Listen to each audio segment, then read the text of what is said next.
Business viewers, the introduction of the ASEAN Economic Community, AEC, by this end of 2015 could potentially generate 14 million additional jobs and improve the livelihoods of about 600 million women and men living in the region. The AEC, which comes into effect at the end of 2015, will allow for a freer flow of skilled labor, services, investment and goods among the 10 ASEAN member states. This is MNC Business. We are the first business channel in Indonesia, and you are on Economic Buzz.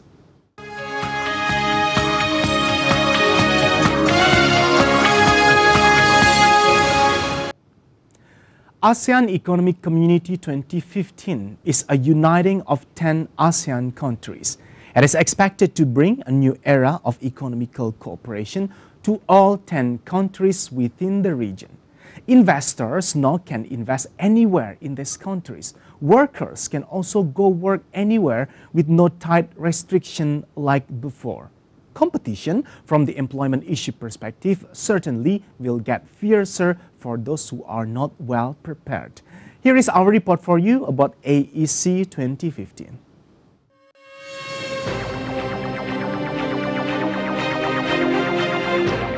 ASEAN has emphasized regional cooperation on the three pillars of security, socio-cultural, and economic integration. It has made most progress in economic integration and aims to create an ASEAN economic community by 2015.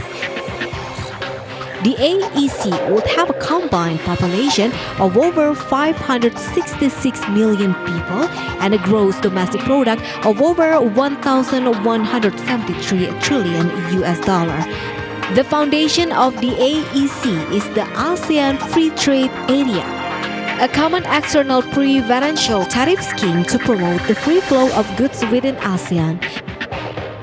Other elements of economic integration, such as the free flow of investment and services and the elimination of non-tariff barriers, have been added by the ASEAN leaders. Through agreements such as the ASEAN Charter, ASEAN's leaders are attempting to build a single market. Failures to integrate ASEAN's diverse markets will mean a loss of investment and economic opportunities to regional competitors such as China and India. The tension between the need to integrate and the reluctance to yield national sovereignty is the main factor affecting the development of the AEC. The development of the AEC is in its early stages, and many of the key foundations of an integrated market, such as predictability, transparency, and the right to seek dispute resolution, are not as well grounded as in nation states or other regional economic blocs, such as the European Union. Nevertheless, the continued competitive pressures from regional competitors such as China and India will force ASEAN to reform and refine its economic integration process. The AEC is a work in progress that is worth watching. What it takes for Indonesia and the other country members to prepare and keeping up with its competitiveness toward the 2015 ASEAN Economic Community. MNC Business Report for Economic Buzz. And to have a deeper view about the role of financial advisory firms on ASEAN Economic Community 2015, we have Angela Indirawati Simatupang. She's Managing Partner, Governance Risk Control Advisory at RSM AAJ. Don't forget, we are now can be viewed and can be accessed through our live streaming on www.sindonews.com. Angela, thank you so much for your time. Thank you. Really appreciate it. Everyone know this is becoming like the current trending topic. Every single headline in the media keep discussing about it, that we should talk about the preparation toward the AEC. It's only around the corner by the end of 2015. Yes. Every single business sector and business line already been impacted by this kind of market integration. Now, I've been wondering, when I try to relate this ASEAN Economic Community market integration into the audit, tax and advisory firm, what has it actually anything to do when we talk about the market integration as well as this area of working under RSM and AAJ? But first of all, I would like to ask your general view, again, as the soft and kind reminder to our viewer, what is it exactly that we should understand about AEC 2015? Because as we said, it's only around the corner, 2015, the end of the year. All right. Well, Elmo, the Asian Economic Community is, I think, the most important initiative raised by the ASEAN, by the Association of the Southeast East Nation. The reason is that the AEC, or the Asian Economic Community, will establish a single market and production database for the whole region. And with that, what willing to be achieved from that is making ASEAN a more competitive and dynamic economy. Because there are standards that need to be met, forcing each nation within the Asian region to meet with a certain standards, enhancing efficiency, strengthening the infrastructure, the mechanism, the current economic initiatives within each nations.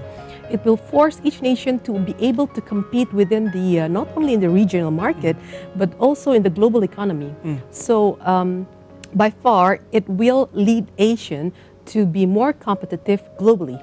I think that's the basic point from the AEC. The basic concept, the ideal design of AEC. You mentioned a lot about the positivity of AEC. But honestly, representing business people or industry players from your industry in the audit tax and advisory from industry, do you see that urgency that we inevitably must integrate ourselves into this AEC? Don't you think that we have another option, or maybe we should postpone and pending it first? Because many are also doubting about our readiness on this. Angela, honestly, I don't mean to be skeptical, but I just try to cover both sides. Do you yourself, representing the industry, see the urgency for Indonesia to integrate ourselves? Okay. Readiness, I think, Elmo, is a state of mind. No single person will be ready at anything unless they are faced to do so. So it's just a state of mind. And change is something that is inevitable. And the Asian Economic Community is one large change that are facing all Asian countries, including Indonesia. It is something that is not for avoidance. It is not, if we want to be able to compete not only in the Asian region, but globally, we need to be able to show that we do have a compatible quality and qualifications. For part of making a more integrated economy and then a more effective and efficient market, the result of Asian Economic Community is the free flow of skilled labor, talents, and business persons. This will allow a natural person to go all over ASEAN for work. I know that it might seem scary for... as long as it is, yes, it's scary. Because it's tightening competitions, right? But if you see it from the different side of the coin, there's also opportunity. Because I think competition is not something that we need to be feared of. Competitions usually drives people for advancement.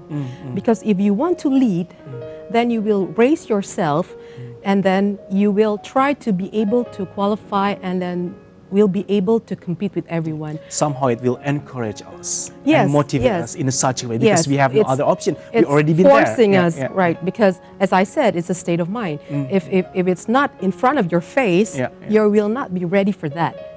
I think that's the basic points. But what we need to be able to see from that, Indonesia is now the fourth largest country. I think we got 250 million of people, right? And from the population-wise, actually, we are leading in a way. Yes. Only if we can find the best way in terms of becoming the real leader. That's true. We are the largest, not only in the Asian region, we are the largest. So with the free flow of talented people, this is an opportunity for Indonesia. All right. Yes, I'm going to continue our discussion for the later session. But very strong, interesting point you made just now is like, ready or not ready, just a state of mind. We should record your statement. We are going to continue after this one, Angela. Make sure you are still with us on Economic Buzz. We are now discussing about the role of financial advisory firms on Asian Economic Community 2015. We have RSM AAJ.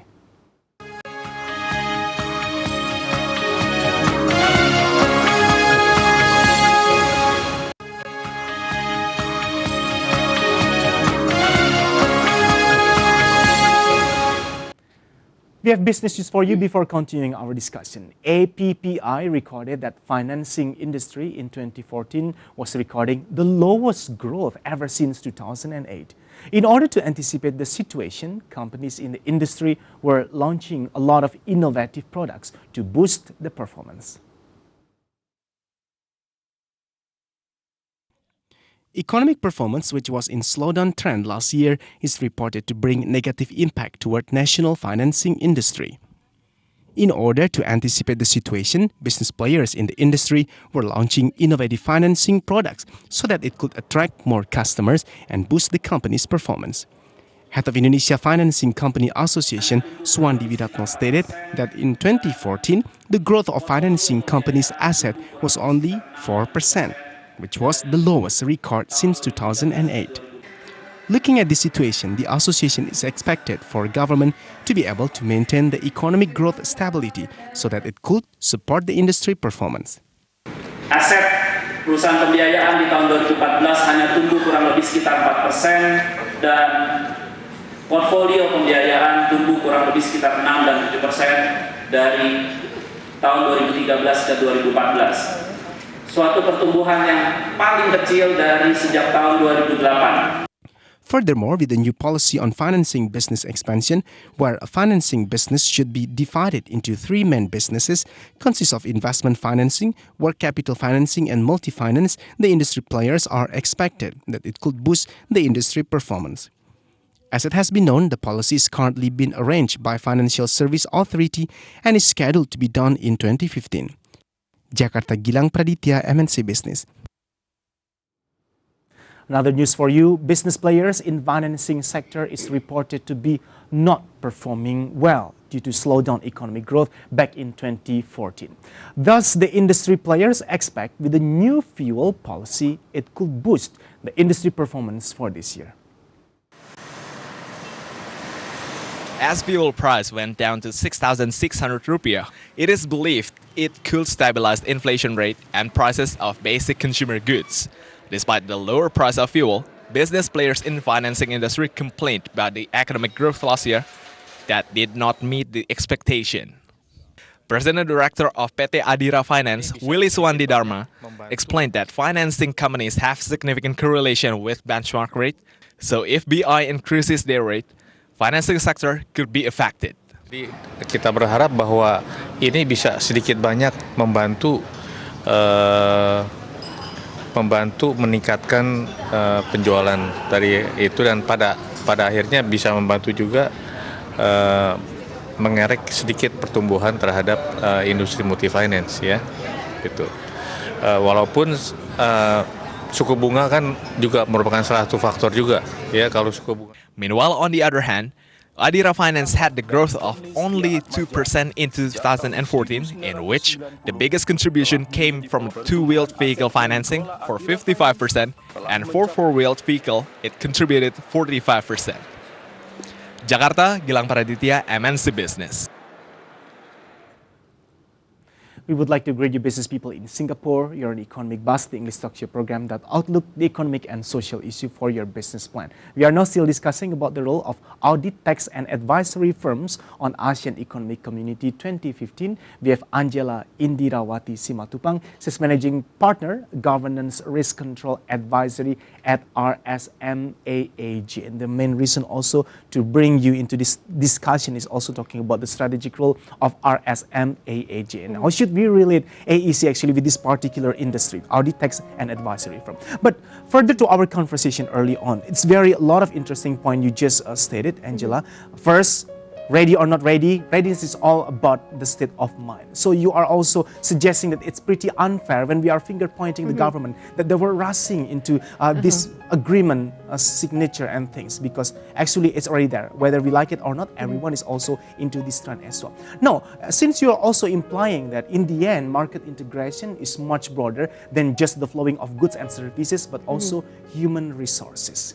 Now, I've been wondering, when we talk about improving our human resources quality, we need another main element supports. On your view, representing the industry as well, what main elements actually could support this progress in economic integration like AEC, partly also for this kind of human resource aspect? All right. Well, Elmo, actually the Asian Economic Community it's already been launched since 2007. All the way back, right? Yes, 2007. since November 2007. There's also a blueprint published for that. On the blueprint, there are clear strategic actions which are being scheduled from 2008 until 2015. And there are phases that need to be taken and need to be completed by each country. And there are differences between the readiness of each countries, right? So, say for instance, Indonesia is set for certain action need to be done by 2008, but maybe Vietnam is on 2014. They're given the other time frame, yeah? Yes, so it's a consensus between the Asian countries. But there are clear strategic actions that need to be taken, and that document has already been agreed upon by all leaders of Asian countries on 2007. And for the, especially for, I think for, as you said, myself is from the audit, tax and advisory firms. And by the AEC being effective at the end of this year, then it also affects the human resources. We need to have for all free flow of goods, free flow of trade, investment capital, and talent skills, there still need to be a mutual recognized agreement on how we can set the standards. For goods, I mean for products, it's more easier.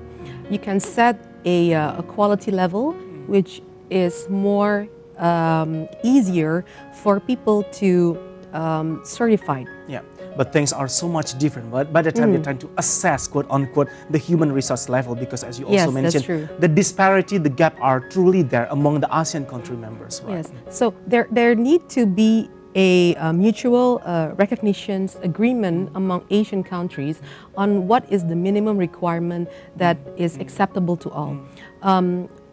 For business like RSM AAJ, of course, what we do is a professional services industry. In the professional services industry, we are bound by personal qualifications. So we people who rendered audit services have to have a certification, a certified public accountant. Or in the risk management, there's also certified risk management assurance. On the internal audit, there is also a certified internal auditor. So it's all being issued by a global institution. But what about other types of labor that needs to be more harmonized standard on because that. I believe each of them needs specific approach, right? Yes, that's true. true. Another session to discuss more. I would like to ask you why actually RSM AAJ is so much concerned about this kind of AEC. After this one, Angela. Sure. More on the discussion about the role of audit, tax and advisory firms on ASEAN Economic Community 2015 will be brought to you soon. Stay with us on Economic Buzz. Our live streaming is on www.sindonews.com.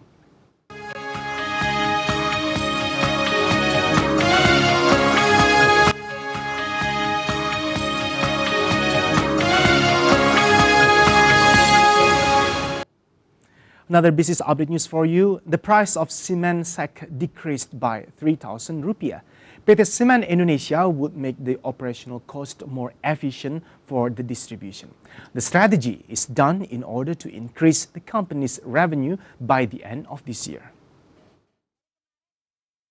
Cement producing company PT Semen Indonesia is preparing strategy to avoid the possibility of decreased company's revenue following the decreased price of cement. As it has been known, the price of cement was decreasing by 3,000 rupiah per sack as the impact of fuel price decreased recently. President Director of the company, Suparni, explained that to anticipate the situation, PT Semen Indonesia will be doing some saving in operational costs, especially in the area of distribution destination. Based on the data, cement operational cost has been getting the highest portion of company's finance, which is around 17%. Dan kita sendiri akan melakukan efisiensi di operasional ya, dan efisiensi yang sangat diutamakan itu di daerah distribusi. Ya, sebagaimana kita tahu biaya distribusi ini porsinya di dalam struktur biaya itu cukup besar, ya 17%. Kalau kita bisa mengefisienkan di sana dan BBM ini turun, rasanya itu akan baik bagi performa kita di tahun ini. In addition to that, Suparni said that in 2015, the company will be targeting for increased sales for cement of around 7% into 30.5 million tons. Moreover, the company is also targeting for increased revenue by 9%, while the margin is predicted to be decreasing by up to 3%. Jakarta, Riki Anwardi, MNC Business. PT Semen Indonesia this year is setting capital expenditure, capex, of 5 to 7 trillion rupiahs per year. To make it more specific, finance director of the company explained that the capex will be allocated for the company's development. Here is the corporate news for you. It is reported that PT Semen Indonesia this year is setting capital expenditure of 5 to 7 trillion rupiah per year, which would be set for the next 5 years. Finance director of the company, Ahyani Zaman, explained that the capex would be allocated for the company's development. As it has been known, PT Semen Indonesia is currently working on factory developments in Rembang and Indarung. Thus, the capex would be focusing on the two projects' development.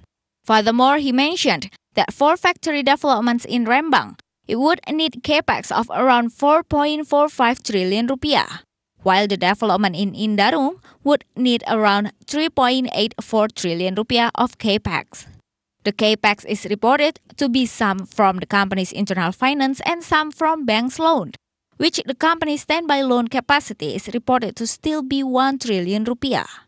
Regarding to the factory developments, the company expected that the factories would be able to contribute 3 million tons of production per year. By increasing the production capacity, it would increase the company's revenue and it could also increase the exportation eventually. Meanwhile, the factories are scheduled to be start operating in 2017. Jakarta for MNC Business. Back on Economic Buzz, this program can also be viewed through StarHub Asia Channel 121 and MNC International, both in Singapore. Don't forget also to watch our live streaming at www.sindonews.com. Still with me, Edwin Suryabrata. We still have Angela Indirawati Simatupang, she's Managing Partner, Governance Risk Control Advisory at RSM AAJ. Representing general people here in Indonesia, common people feeling so much familiar with the word AAJ. But by the time we have this new label, RSM AAJ, sometimes we've been wondering, has significant changes already occur under AAJ? Now we have RSM AAJ. What is it actually, RSM AAJ, Angela? Okay, thanks, Elmo. RSM AAJ is an audit, tax, and advisory firm. The AAJ stands for our local founder, while RSM is our global network. So globally, we are positioned at the 7th for similar firms, for the audit, tax, and advisory firms. And Indonesia, we are around rank number 5. So we provide audit services, we provide taxation services, business services, and also corporate finance, transaction services. Transaction service is when you want to enter an acquisitions or mergers. We also provide that assistance, and also the governance, risk, and control advisory, which try to help companies or organizations within Indonesia to excel their governance practices, their business process. Things like that. In Business Channel, this is our favorite discussion, also talking about the strength or the power of the label or brand. In this case, RSM AAJ, before it's only AAJ. Do you somehow feel that we have significant changes soon after you become RSM AAJ? Does it help at least to escalate the level of trust or market acceptance in Indonesia? What major changes already happened under RSM AAJ? Yeah, I think being part of a global network do have consequences as well, meaning that we have a standardized quality. More responsibility, I believe. Yes, and then we need to have the people's trust, the market trust, that when a client is served maybe in the other part of the world, in the States, in the UK, in China, they will expect the same level of quality and services as in Indonesia.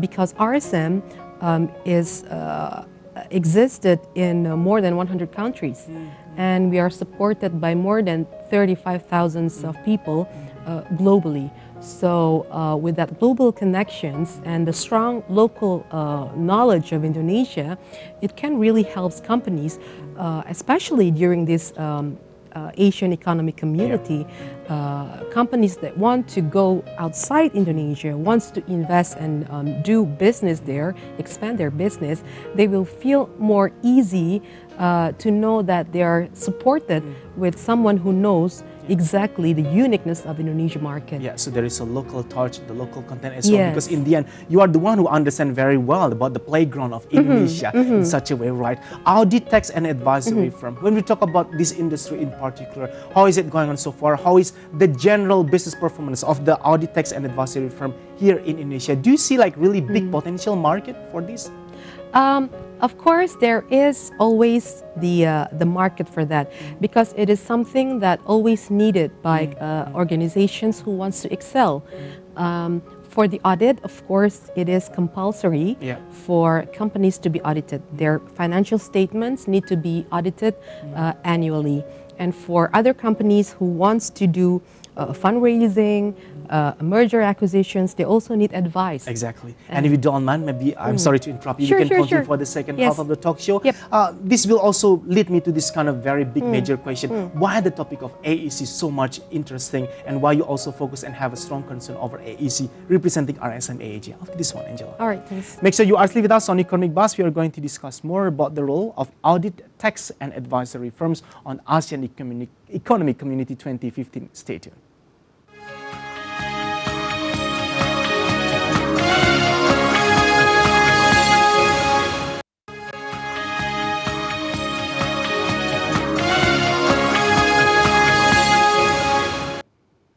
On the capital market talk, moving to the other information, business viewers, stock market analysts stated that 20 of big cap listed company will be increasing their capital expenditure this year, 2015. Following the increased capital, it will increase investors' trust towards the company's steadiness. 20 big cap listed companies are planning to increase capital expenditure by 1,005 trillion rupiah this year. With this planned realization, it is believed that it could bring benefit for investors eventually. Ya, tentu saja ini menunjukkan kekayaan investor itu meningkat. Artinya kalau saya beli satu saham, kemudian harga sahamnya meningkat, itu kan menyebabkan kapitalisasi meningkat juga kan. Ini menunjukkan bahwa kekayaan kita sebagai investor itu meningkat nilainya. One of listed companies, PT Telekomunikasi Indonesia, stated that the company will be preparing a big amount of capital expenditure this year of $2 billion, which is equal with 24 trillion rupiah. This capex is increasing by 20% compared to capex prepared in 2014. Meanwhile, the company explained that the fund will be spent to develop 12,000 of new base transceiver stations, or BTS. Meanwhile, regarding Jakarta Composite Index performance, Hans Kui predicted that this week, the index will be getting the influence from external sentiment, for example, the general election in Greece. Jakarta, Gilang Praditya, Ricky Anwardi, MNC Business. Financial Services Authority considered national insurance industry to be significantly contributing in the economy. This is considering almost all of the financial service institutions in the country have started to use investment products, which are insurance and pension fund. As an authority responsible for supervising and developing insurance industry, Financial Service Authority or FSA is urged to intensify education and socialization on insurance products for society with the purpose to increase society's awareness on the industry. According to FSA, national insurance industry is one of dynamic industry, considering the industry which keeps on growing significantly every year. Executive Head for Non-Bank Financial Industry Supervision in FSA, Firdaus Jailani, stated that in order to increase society's awareness towards the industry, a long time of process is indeed needed.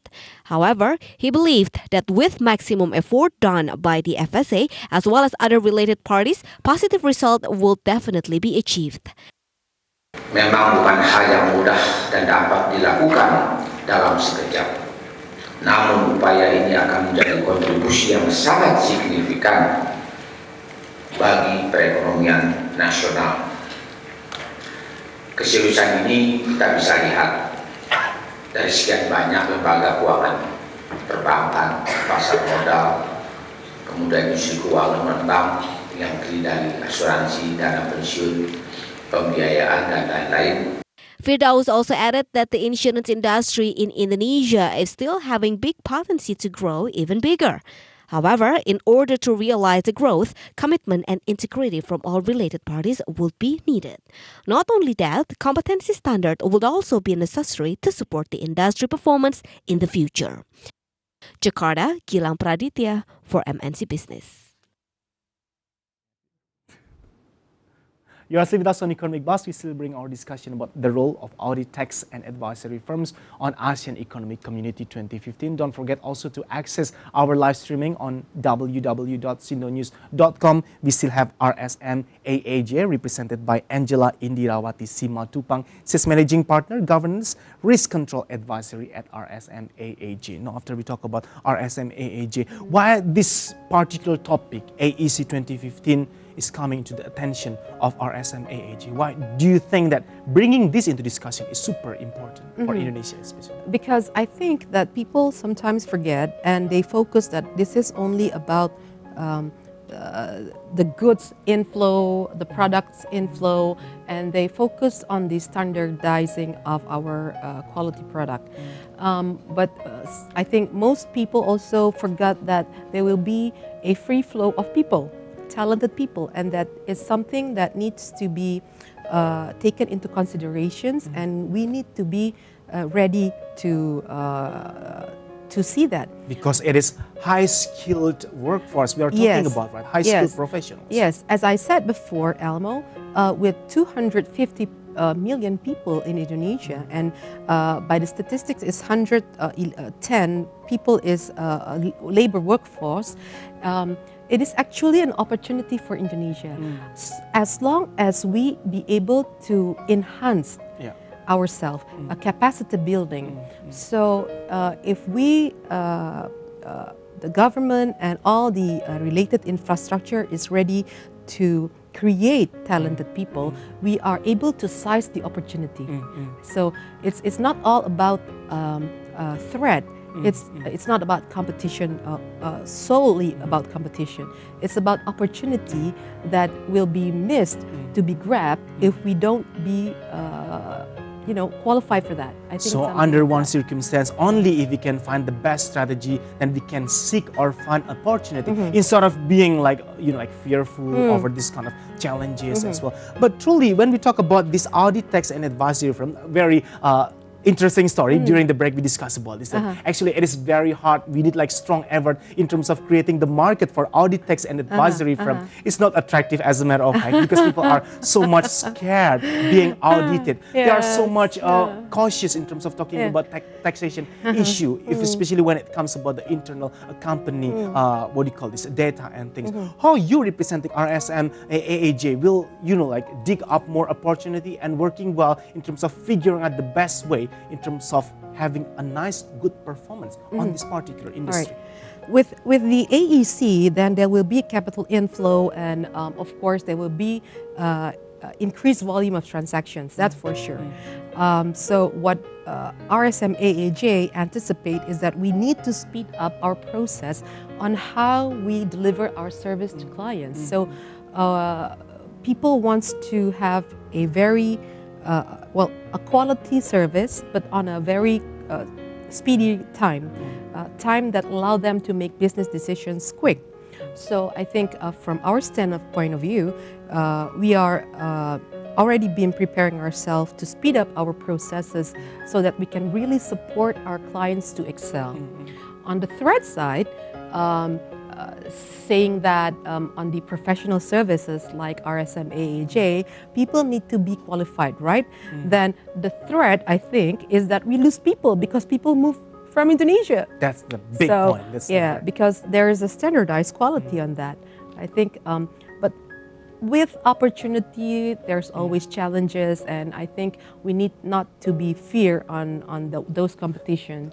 Angela, thank you so much for bringing this into this live show, because many of the time we keep focusing on talking about this kind of skilled workforce inflow, highly paid professional into Indonesia, but rarely we discuss about the human resource outflow to the other peers of ASEAN region. What is in your standpoint in terms of creating this kind of awareness that we should maintain our human resource here to be, to be able to feeling at home in Indonesia? Because, to be honest, sometimes we are feeling much more acknowledged in any aspect, also from the salary wise, that if we are working overseas, people are giving us more credit in a way. What is in your standpoint on this? Maintaining Indonesian high skillful human resource. Yes. Well, I'm not really expert in human resources, but what I can say is that I think many organizations has already now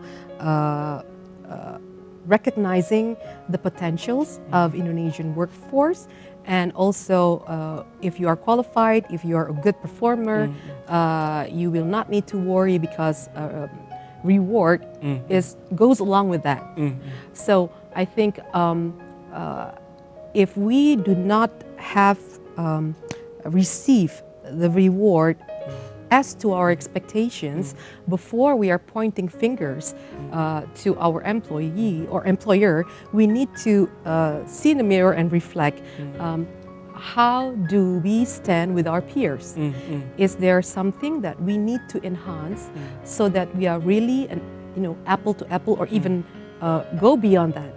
I mean, so I think it's not right to point fingers. I'm sure that every part of the world have their own strengths and weaknesses, and also have an opinion that other workers are paid more.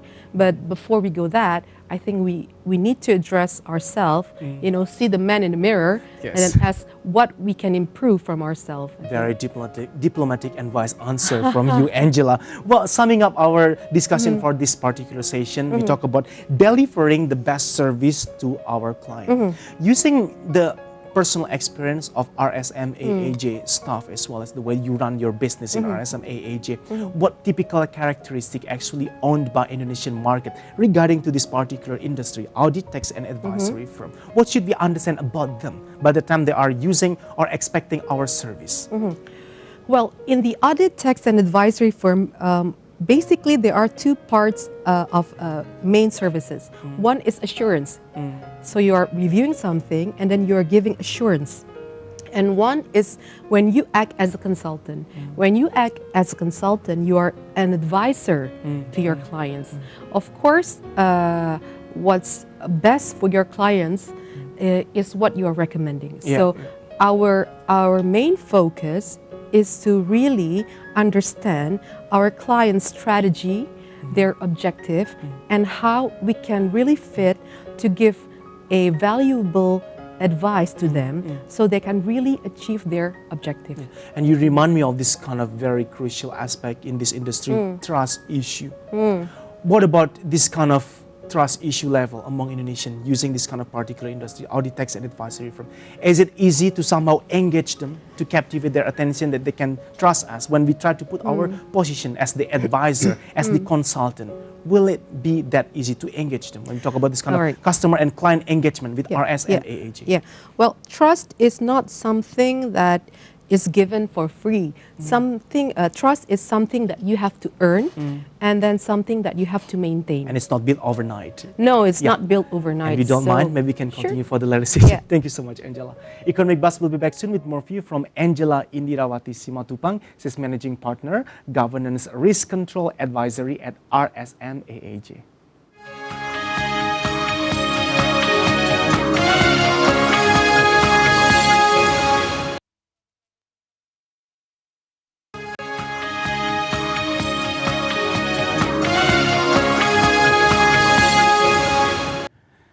Business features for you. Financial services are fundamental to economic growth and development.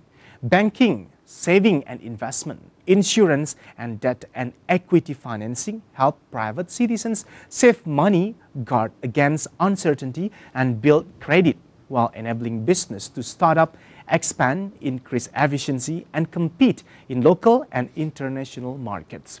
For the poor, these services ideally could reduce vulnerability and enable people to manage the assets available to them in ways that generate income and options and ultimately creating paths out of poverty. We have the report for you.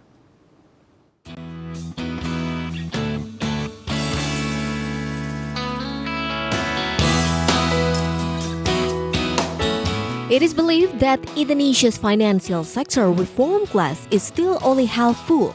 Although stability in the financial sector has been largely achieved, there are several other areas in the broader financial sector where a great deal still remains to be done and progress on reform has been slow. Weaknesses exist that have the potential to destabilize the sector and damage the real economy. Specifically, diversification of the financial sector is low. The financial sector is still highly concentrated, with the banking sector dominating. Within the banking system, the top 3 state-owned commercial banks account for 1/3 of all banking sector assets and deposits, while the top 15 banks account for about 70%. Meanwhile, Indonesia's capital markets remain small, which constitutes a missed opportunity to diversify the source of funding for the financial sector and provide long-term investment opportunities. The role played by pensions, insurance, and other non-banking financial institutions is also minimal for a country of Indonesia's size and middle-income country status. The challenge of improving financial sector intermediation also remains, and Indonesia continues to lag behind comparable countries in terms of depth and contribution of its formal financial sector to the real economy. While the Indonesian banking sector may be one of the most profitable in the ASEAN region, it provides a relatively low level of intermediation in terms of credit to GDP or loan-to-deposit ratios. Spreads and net interest margins remain high and are higher than most of its peers. Despite its overall growth, financial inclusion also remains a major challenge in Indonesia. Less than half of all Indonesians have access to formal financial sector services, and less than 20% have ever borrowed from a bank. Meanwhile, access to risk management tools such as pension and insurance, in particular for the poor, is extremely small. Given these circumstances, what it takes to create and realize the formal financial services sector engagement among Indonesians? From several resources, MNC Business Research Team for Economic Buzz.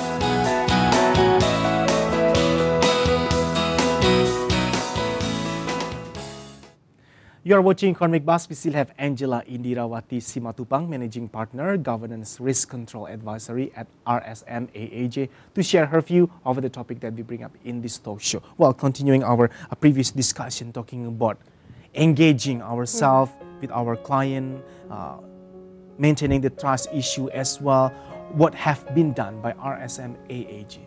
Well, of course, we need to be able to keep ourselves, confidentiality level is very important. We live and breathe of confidentiality, Elmo. So it is something that cannot be breached. And while servicing our clients, advising our clients, we do have code of ethics that we are working under the boundaries of those code of ethics, which also includes trust, confidentiality, and I think that's the basic reasons why our clients trust us, because we've been for the service in Indonesia for 30 years, and I think that can also explain something that the Indonesian market do put their trust for us to give them advice and assurance. Since I noticed you several times using the word professional services, are there any area of working covered by RSM AAJ apart from this audit, tax and advisory firm as well? Well, we are focusing on the audit on the tax and advisory. Advisory is those that are related to the financial advisory, and then also related to the governance advisory, the risk management, internal control, and internal audit area, and also on advising how companies or organizations can have an reliable financial reporting. I think that's the area of our work scope. Inevitably, we are going to have another global player in the same industry like RSM AAJ by the time we truly 100% integrated within ASEAN region. How do you see this? Sounds typical question, but I would like to ask you anyway. How do you see this kind of new player coming into the same playground at RSM AAJ does? Even though you said like you know better because you are Indonesian and you have a lot of Indonesian stuff under RSM AAJ as well, but they will somehow come. Yeah, of course. That will be interesting because then we have more friends to discuss on how we can really improve the standards within Asian region. So I think the more the merrier. It's not something that we need to be fear about. It's just expanding our network. So sharing the playground with the other players as well. That's fine because basically the market will choose on advisors who we can really trust, who understands them well. So I think I'm sure that we can be able to excel in that part. So I think it's a fair market. So I see. Yeah. To conclude, specifically, what direct impact will this AEC bring to this industry, audit, tax, and advisory from industry? Well, I think people need to be aware in this industry that unless we are able to really maintain and update ourselves with new standards, regulations, something that can support our clients for efficiency and effectiveness, we will be, we will die. So we need to be able to grasp the market, understand the market, to be able to advise our clients. I think that's the main focal points that needs to be considered by all players in the professional services industry. Any specific target for this 2015 ahead from RSM AAJ in terms of strengthening this kind of brand and trust level in Indonesia market, in terms of increasing the market acceptance of RSM AAJ? All right. There's no specific target, but we always pursue to provide excellent service. Excellent service meaning that a great service that can help our clients to excel. I think that's our main strategy. Who are your main strategic client and customer actually? Is this also something classified or confidential? If you remember, trust is one thing that have to be earned. This is and this is the best time to apply. It's part of it. It's part of it, Elmo. I'm sorry. If we would like to get further information about RSM AAJ, which page actually we can go to? Oh yeah. There's a website, www.rsmaaj.com. So people can access that website and then leave, questions, and then we will provide answers on that. A little personal question to you, Angela. I've been wondering about this. Why are you personally interested into involving this industry, even though to most of the people this is like scary industry. Industry, a lot of risk because you talk about the confidential and classified things among the company. Why you personally are so much interested in this work? I can sense that this is truly your passion, but why? Well, I have a pleasure when I see my client's face feeling help. So it's really something that I think no money can buy easily. When you see that your clients is really satisfied and really feel that your advice add value and help them to excel. It's really something, it's a personal fulfillment for me. And where is this RSM AAJ going according to your prediction? Like, I believe you have a strong sense on this, how to make RSM AAJ becoming much stronger and bigger. Where we're going, I think like everyone else, we are going forward. We are not going backward. And of course, if we don't grow, we will die. So grow is imperative, and growing means that we need to remain servicing and providing excellent services, providing value to not only our clients, but also our stakeholders, which are our employee and also the environment that we live in. Because it's part of our mission is also to support Indonesian economy. Agree. For the last session, I would like to share also video profile about RSM in general and also RSM AAJ after this one. That's wrap up our talk show for this time. Hope to have you soon in the next Economic Buzz with other issues to bring up in the discussion. I'm Erwin Suryabrata, wishing you best luck in doing your business today. Let's talk about your business in Ebuzz on an MNC business. We are the first business channel in Indonesia.